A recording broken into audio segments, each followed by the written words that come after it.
E esse é o Ancapso e nós vamos falar agora sobre uma figura que voltou do mundo dos mortos políticos, né? Aécio Neves. Aécio Neves nessa semana, nos últimos dias, aí ressuscitou politicamente, apareceu e coisa e tal. Quem diria que o Aécio Neves voltou aos holofotes, voltou a aparecer no jornal, né?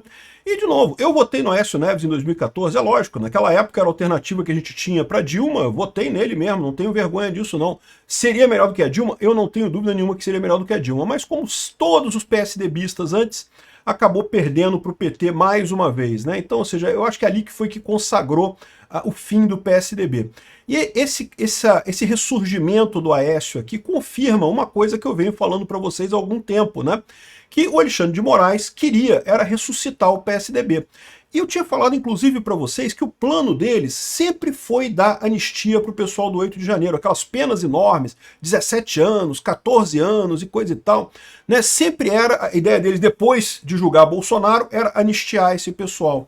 Então repara como é que parece que é exatamente essa a jogada.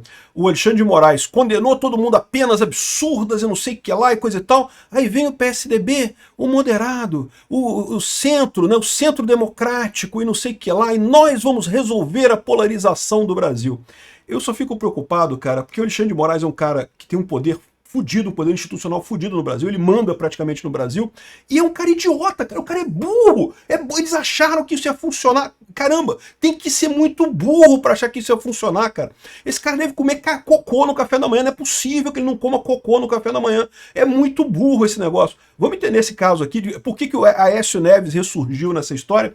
Porque não, ele sabe que ele não tem condição de ir para presidente da República, mas ele quer ressuscitar o PSDB, começando por Minas Gerais, vai se candidatar a governador ano que vem. Essa notícia foi sugerida por Caralisson, esquerdista infiltrado, e várias outras pessoas. Obrigado aí ao pessoal que sugeriu notícias lá no nosso site, no visãolibertaria.com, e obrigado a você que está assistindo o nosso vídeo. Se você gosta do nosso conteúdo, por favor, deixe o seu like, se inscreva aqui no canal, né? Olha só, quem acompanha o canal sabe que eu falo disso há algum tempo. O sonho do Alexandre de Moraes, toda essa mudança que está acontecendo, inclusive tirar o Lula da cadeia. Mesmo isso foi feito com o único objetivo de ressuscitar o PSDB. Porque ninguém perdeu tanto quanto o PSDB com o surgimento do bolsonarismo. A verdade é essa, né? O PT perdeu? Perdeu. Mesmo com o Lula, mesmo se o Lula tivesse preso e coisa e tal, né? Mas tem o PT. O PT tem a posição dele no espectro político ali preservado. O PSDB deixou de ter sentido. Não fazia mais nenhum sentido o PSDB porque, né, simplesmente o PSDB se vendia como uma direita no Brasil em oposição ao PT, mas agora que o PT está enfraquecido, não fazia sentido mais o PSDB. Então qual foi a estratégia deles? Ressuscitar o Lula para tirar Bolsonaro a qualquer custo, destruir Bolsonaro a qualquer custo, e aí o PSDB iria ressuscitar, ia voltar o PSDB a ser a coisa. Eu falo isso aqui no canal há um tempão que eu falo isso aqui, e aparentemente é exatamente isso, né? E agora, eu falei também sobre essa questão do pessoal do 8 de janeiro, né? Pessoas humildes que foram lá na manifestação do 8 de janeiro. Foi errado aquela manifestação? Foi. Tinha gente ali que queria golpe de Estado? Tinha gente ali que queria golpe de Estado. Mas é um absurdo uma pena de 14 anos, 17 anos para esse pessoal. Isso é pena, cara, assaltante, criminoso, traficante de droga não pega pena desse tamanho. Como é que pode uma pessoa que foi lá e rabiscou uma estátua pegar uma pena desse tamanho? Isso não tem lógica. Agora, eu errei num aspecto nisso daqui. Eu achei que quem ia fazer o papel de pacificação depois seria a esquerda, que o Alexandre de Moraes, depois que terminasse o julgamento, que condenasse o Bolsonaro, como eu falei para vocês, né, a ideia de condenar essas pessoas a penas muito altas era justamente para quando chegasse a vez do Bolsonaro, ele ter uma pena absurdamente alta, né, 200 milhões de anos de prisão. E foi mais ou menos o que aconteceu, 27 anos de cadeia para o Bolsonaro, na idade dele, é praticamente prisão perpétua, né? E no final das contas, isso era um dos objetivos, e o outro objetivo era ajudar a pacificação. Por quê? Eu achei errado, reconheço meu erro, que seria o governo Lula que faria a pacificação, que o Lula ia fazer um indulto para pacificar o país e liberar o pessoal do 8 de janeiro e coisa e tal. Mas, olha só, faz sentido, se encaixa perfeitamente com a história. Quem é que está fazendo a pacificação? O Aécio. O Aécio é o nosso pacificador, meu amigo. Aécio, Temer e Paulinho da Força. São os pacificadores do Brasil, que vão pacificar o Brasil, soltando o pessoal do 8 de janeiro. Eles já estavam planejando fazer isso de qualquer forma. É uma pena absurda, uma pena que não tem sentido nenhum isso daí. Mas vão deixar Bolsonaro. Bolsonaro eles querem manter. Eles vão dar um jeito de fazer uma coisa para manter Bolsonaro preso, porque eles sabem que se Bolsonaro tiver qualquer expectativa de concorrer, eles perdem. Então eles vão manter Bolsonaro preso e vão liberar o pessoal do Rio de Janeiro e dizer, não, que nós somos os pacificadores.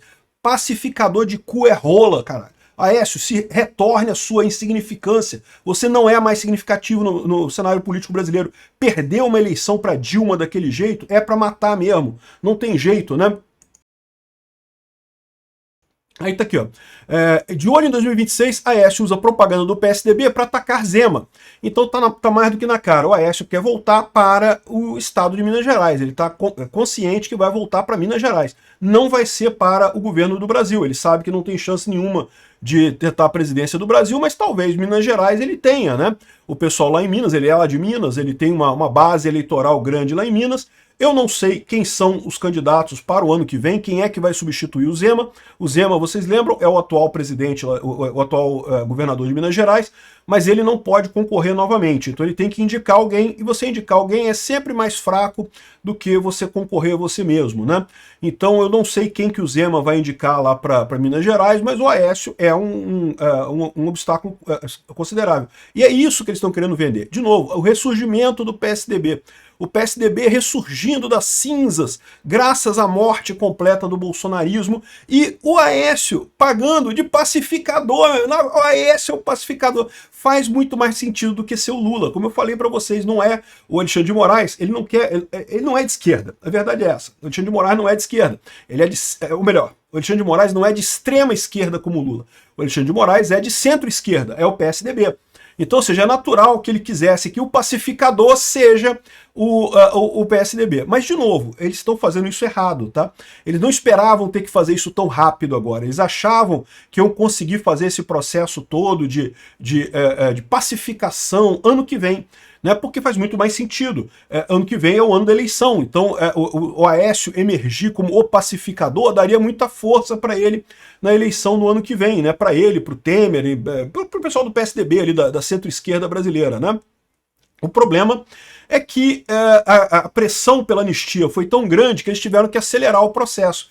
Pegamos eles no contrapé. Até o show que eles armaram esse domingo foi armado em cima da hora. Vocês podem ver, eles não esperavam, eles tinham um planejamento de fazer esse tipo de show, de chamar artista para ser contra a anistia e coisa e tal, mas eles tinham esse planejamento mais para frente, eles achavam que eu fazer isso mais para frente, com mais calma, né? Mas não conseguiram segurar, porque a pressão pela anistia foi tão grande que eles tiveram que acelerar o processo, tiveram que andar com o processo. Então a gente está pegando esse pessoal no contrapé, o que é uma boa coisa. Isso tem uma chance grande de a gente conseguir passar isso daqui. O Aécio, meu amigo, sinceramente, é o que eu falo para vocês, o que me assusta nessa história é esse pessoal ter pensado que ia dar certo isso, ter achado que isso ia dar certo, mas não vai dar certo de jeito nenhum. Pode ser que o Aécio ganhe a eleição em Minas Gerais? Eu vou falar para vocês, é possível sim, é possível. Eu não sei quem são os candidatos ano que vem, a gente não tem muitos candidatos fortes. Se for o Nicolas ganha. Mas se for outro candidato, eu não sei quem é que o Bolsonaro está planejando para governador ano que vem, a coisa pode ficar mais complicada, né? E o Aécio tem uma base grande lá em Minas Gerais, lembra? É o que eu falo sempre para vocês, tem que lembrar que base, você ter pessoas, cabos eleitorais que vão na casa das pessoas pedir para fulano votar, não, vamos lá fulano, vamos votar aqui para ajudar, não sei o que lá, esse tipo de coisa, isso tem valor, isso gera voto, por quê? É lógico que as pessoas politicamente engajadas, como eu, como você, como quem curte política, a gente já vai votar em alguém, não precisa ninguém falar com a gente. Mas entre o pessoal entre a grande maioria do povo brasileiro, tem um monte de gente que não tá nem aí pra política, que tá preocupado com Big Brother, com não sei o que lá, com futebol, com outras coisas, com fofoca da vizinha, não sei o que lá e coisa e tal. E aí, se não tiver alguém pra ir na casa dessa pessoa, não, fulano, vamos lá votar, vamos lá, eu te levo pra você votar, é importante votar, não sei o que lá. Se não tiver alguém pra fazer isso, a pessoa não vai votar. E isso eu tô falando da parte honesta, tá? Você convencer a pessoa a votar honestamente é uma coisa, não tem nada de errado. O que a gente sabe que acontece algumas vezes é que nesse papo de convencimento tem a compra do voto. A pessoa chega ali e fala, não, vai lá fulano, se você votar em fulano eu te dou 100zão aqui, ó. E isso não pode, isso teoricamente não pode, mas acontece pra caralho, vocês sabem, né? No interior do Brasil isso acontece pra caramba. Então, de um jeito ou de outro, é importante você ter a pessoa que é o cabo eleitoral que vai lá na comunidade, vai lá na cidade pequena, vai lá na comunidade rural e coisa e tal, e convence as pessoas a irem votar. E o Aécio tem isso lá em Minas. Isso é uma coisa que a gente não pode desprezar. Então, essa jogada, embora seja uma jogada atrapalhada, uma jogada que eu acho terrível, eu não sei se vai ser totalmente sem resultado, não, tá? Existe o risco disso dar resultado, sim. Bom, aqui, ó. Agora, a coisa também não está tão simples assim, não. Como eu falei para vocês, esse processo deles foi acelerado, eles não esperavam fazer isso tão rápido. E aí o pessoal está falando aqui ó, que o novo acordo nacional nasce sobre risco, né? Porque nem a esquerda nem a direita gostou disso, né? O centro democrático, a terceira via, e vai salvar todo mundo, o Aécio, o pacificador, e não sei o que lá. E agora, peraí, mas consultando com o Supremo, ou seja, tudo armado. Tá mais do que na cara que era o esquemão que eles falavam. O Alexandre de Moraes tinha esse plano desde o início. Ele quer destruir Bolsonaro para reviver o PSDB. Para o PSDB poder dizer, tá vendo? Bolsonaro e Lula é a mesma coisa. Os dois são condenados, os dois extremistas. Extremistas. Vota em mim que eu sou calminho, que eu sou prudente e sofisticado. Né? E é isso. A prudência e a sofisticação do PSDB que vão ganhar. Esse pessoal, cara, esse pessoal é muito burro, bicho. Esse pessoal, eu não sei onde é que esse pessoal vive, cara. Em que bolha que esse pessoal vive, né? Enfim, no final das contas, eles estão dizendo aqui que prevê a troca da anistia por redução de penas dos condenados pelo evento do dia 8 de janeiro. E, de novo, eu já falei para vocês, se a redução de penas for redução de pena significativa, do tipo, o pessoal do dia 8, todo mundo já está livre, e Bolsonaro cair de 27 anos para 2 anos de cadeia, beleza, acho que está resolvido o problema. Para mim está atendendo sem problemas. Agora, isso seria contra o interesse do pessoal do PSDB. De novo, o que eu acho que o PSDB, qual que era o planejamento deles? É liberar o pessoal todo do 8 de janeiro. O pessoal do 8 de janeiro todo vai ser liberado e coisa e tal. Provavelmente muita gente lá da acusação, mas o governo Bolsonaro não. O pessoal do que eles chamam lá do núcleo do golpe só foi colocado ali, só usaram o 8 de janeiro para condenar essas pessoas e eles não vão ser liberados. Eu acho que é isso que vai acontecer nessa proposta do Paulinho da Força. Se for isso, não vai adiantar nada. O que eu espero que aconteça é que a oposição vai lançar um substitutivo alternativo e pedir para votar o alternativo. E pronto, vai ser isso que vai ser a alternativa. Né? E isso pode ser feito, vocês sabem, né? Não é obrigatório. Embora o Paulinho da Força seja o relator designado pelo Hugo Mota, não tem nada que impeça que alguém na oposição faça também um substitutivo para apresentar pelo PL da Anistia e proponha alguma coisa diferente, ou até o texto original lá do Crivella, que, como eu falei, também baixa a pena do Bolsonaro para uns 2 anos de idade, né? Os 2 anos de pena, né? O que, de novo, não é o ideal, mas ele já pegaria o sursi, já pegaria liberdade condicional muito rápido. Esse ano ainda ele já estaria livre desse problema todo, né? Continuaria, porém, inelegível. Bom, aqui, ó, e aí outra coisa curiosa, né? O Paulinho da Força é outro que foi destruído pelo bolsonarismo, né? O Paulinho da Força era um cara que ele é sindicalista, mas é o sindicalista do PSDB. É um sindicalista mais pro lado da centro-esquerda, né? E ele perdeu a última eleição. Ele entrou na suplência da suplência de não sei o que lá e está no Congresso por voto puxado em terceiro grau de alguém ali. Uma coisa absurda esse cara ter alguma relevância no país. Botaram ele para relatar esse PL. Por quê? Porque a ideia era ajudar o PSDB a fazer o esquema de ajudar o PSDB, né? Porém, eles já estão vendo que vai ser difícil aqui. O PL da Anistia. Semana que vem tem mais uma guerra. Quem está falando isso é o pessoal da esquerda. Aqui, ó, em meio à votação de urgência da tramitação do projeto de lei da anistia, por 311 votos, isso é bom, é importante notar, tá? Foi 311 votos, foi voto pra caramba, tá? O deputado federal Chico Alencar já projetava mais uma guerra para a semana que vem. O julgamento do Supremo nem foi concluído, falta o acordo, nunca houve na história uma anistia nesses termos, precoce, acelerada, sem nenhum pacto nacional. É o que eu estou falando para vocês. Eles tinham todo um planejamento para fazer isso mais adiante. Até esse show que eles estão fazendo para domingo agora, que está numa correria danada, porque, né? Se eles tivessem um planejamento melhor, podia fazer um show mais planejado, com mais antecedência, coisa e tal. Iam angariar mais pessoas, né? No pão com mortadela musical que eles estão fazendo em Copacabana esse final de semana, né? Mas eles precisaram acelerar porque a força pela anistia está muito grande. Deu errado o plano deles. 311 votos é muito voto, é o que eu falei para vocês, eles ficarem emparedados, né? Aí eles estão chateados, estão dizendo que vai ser uma briga na semana que vem. E vai ser uma briga. E é por isso que eles estão jogando tudo agora, com esse negócio da pacificação do Aécio e coisa e tal. Aqui estão brigando com os ministros, o Planalto vê omissão de ministros, aprova voto de suplentes pela anistia. De novo, incomodou. Eles sabiam que a anistia ia passar, a urgência ia passar, só que eles não esperavam que fosse passar com tantos votos. Isso é o que preocupou o governo, né? Então é isso daí. É isso que eles estão tentando. Eles vão conseguir? Não, eles não vão conseguir. Não vão conseguir o que eles querem. Eles estão achando que vão, mas não vão. E a prova disso é que eles já estão perdendo o controle agora com o PL da anistia. E nós vamos garantir que eles vão perder esse controle mesmo e vão acabar aprovando uma anistia muito mais ampla e mais do que isso, direcionando o Bolsonaro à reabilitação total e a voltar à política muito em breve.